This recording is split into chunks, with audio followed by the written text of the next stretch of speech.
it's Lucy from My Crazy Craft Life, and today I'm here with a design team post for Fairy Stamper. I am using quite a few different stamps. I'm going to be using Zelena, Aris maybe, Pixie, Wilwin, Bulrushes, Grass, and Birthday Wishes Sentiment. Now I'm going to start by using some embossing powder to emboss all of the fairies and the one gnome that I'm using, as well as I'm also using the stone walkway. So I'm going to be using embossing powder for all of those. The embossing powder I'm using Zing Metallic, Purple, Silver, Blue, and Green. I'm using Rose Gold from Wow embossing powder, and then I'm using White from Stampendous for the sentiment. So you'll see me stamping each, and I'm not going to heat emboss each one. I'm going to attempt to be very, very careful and not hit the ones that are not going to be overlapping. And you see I'm using the platform, some type of stamping platform I would suggest if you're doing something like this, especially when you're doing embossing powders, because you want to make sure you get a real solid stamped image to make sure that that embossing powder sticks well. I used the embossing tool before I started stamping, and I got a little tip from Amanda, who's on the design team as well, for my embossing tool there, that I was having trouble getting the powder out, and that seemed to work pretty well. I kind of pounded it out onto I took the bottom off of it, put some fabric around it, pounded it out, and then just used the brush to get it all over the place. Now, doing this, like I said, you have to be really careful that you don't touch the other embossing powder that you already did, and I'm kind of proud of myself because I actually managed to do that without having any issues and without completely screwing it up.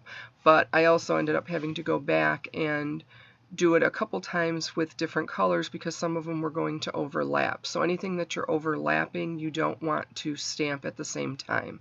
But none of these were actually touching.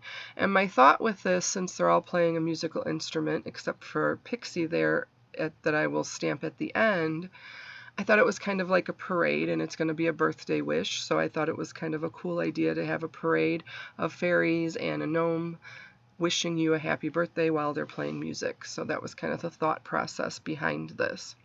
And I am again stamping the stone walkway with the silver, and then I'll kind of fill that in because it's, there's areas that you can put color into it afterwards.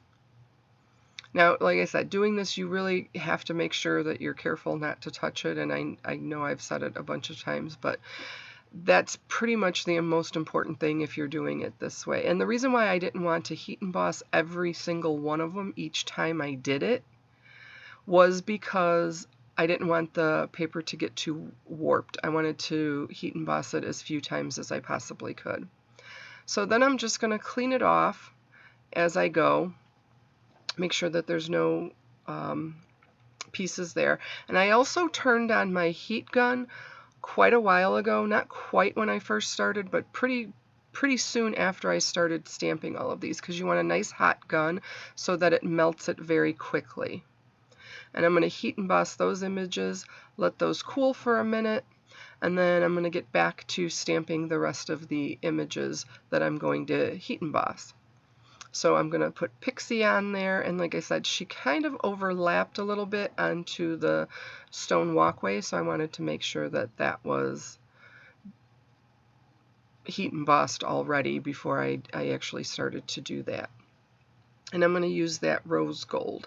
And I just thought having the fairies and the embossing powders and the different colors was just a neat way to kind of give them each their own personality with the different colors that they were going to have.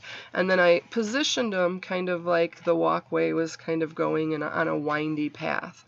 And when you're also doing this, I wouldn't mix the colors too much, so I stamped those first 4 images.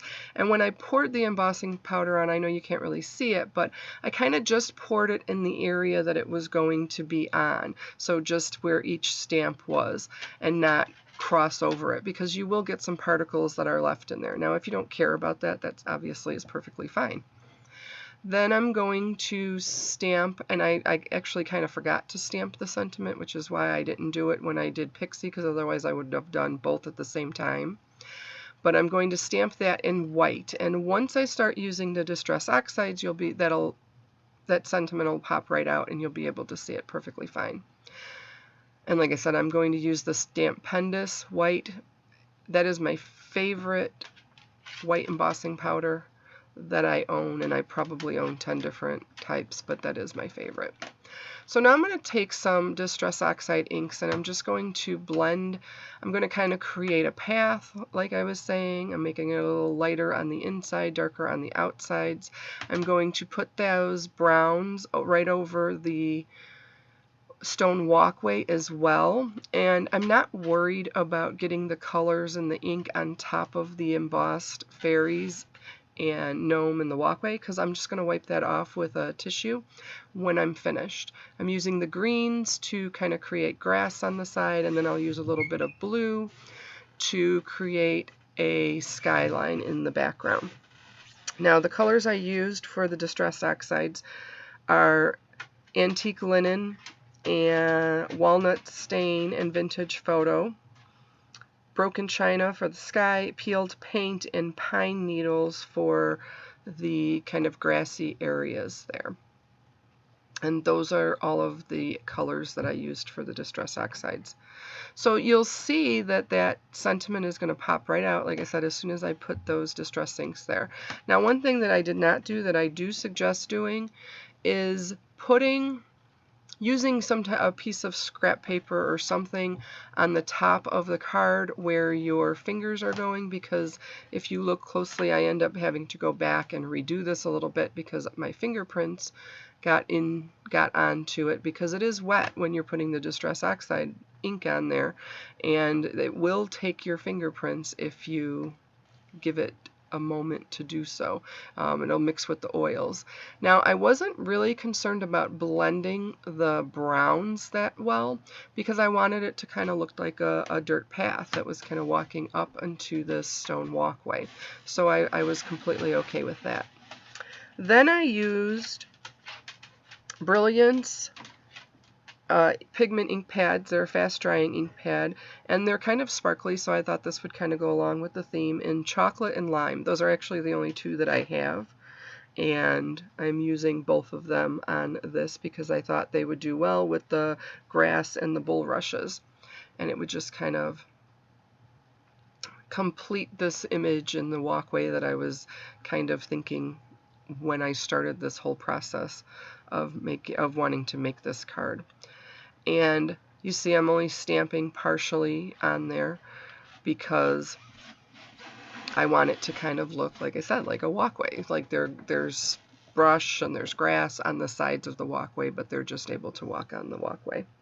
I did not put any. I thought about putting some on the back side of the card or the back side of the walkway, but it was just a little too much, and I didn't want to take away from the sentiment that was on there, so I decided just to keep it on the front and the sides of the stone walkway. And like I said, I think this card turned out really, really cute. I was really happy with how everything turned out on it. As I said, I just go by with a dry tissue and wipe off the excess Distress Oxide inks that are on the embossed images, and they will pop right back out and be sparkly and shiny all over again. And then I do end up taking some Spectrum Noir sparkle pen, and I'm going to use that on all of the fairy wings. So when I use the Distress Oxides, I let the color just go right through the wings as if they were kind of iridescent and see-through, because I knew that I wanted to use those, or use the sparkle pen, and so that's why I decided just to let the color go directly through it. I used a wine color piece of cardstock for the background. This is a slimline card, so it's 3.5 by 8.5 inches total. The panel I cut down to 3.25 by 8.25, and that's the panel size I'm working on. So that is going to be pretty much it. The only last thing I do is I take some Nouveau drops in, these are Nouveau Crystal drops in bottle green, and I'm going to just put a couple right around the sentiment to kind of make that sentiment stand out a little bit more, and that says birthday wish for you. I'm going to use some double-sided adhesive to pop that panel onto the card base itself. And that's going to finish up my card. So I want to thank everybody for joining me. I'm going to stick the links down for all of the stamps I used in the bottom of this video. Make sure that you subscribe to the channel. Let me know if you have any thoughts or questions, and if you have any ideas on what to do next. Otherwise, thank you again. Take care. Everyone stay healthy, and be sure to check out some more videos from Fairy Stamper. Thanks, and have a great day.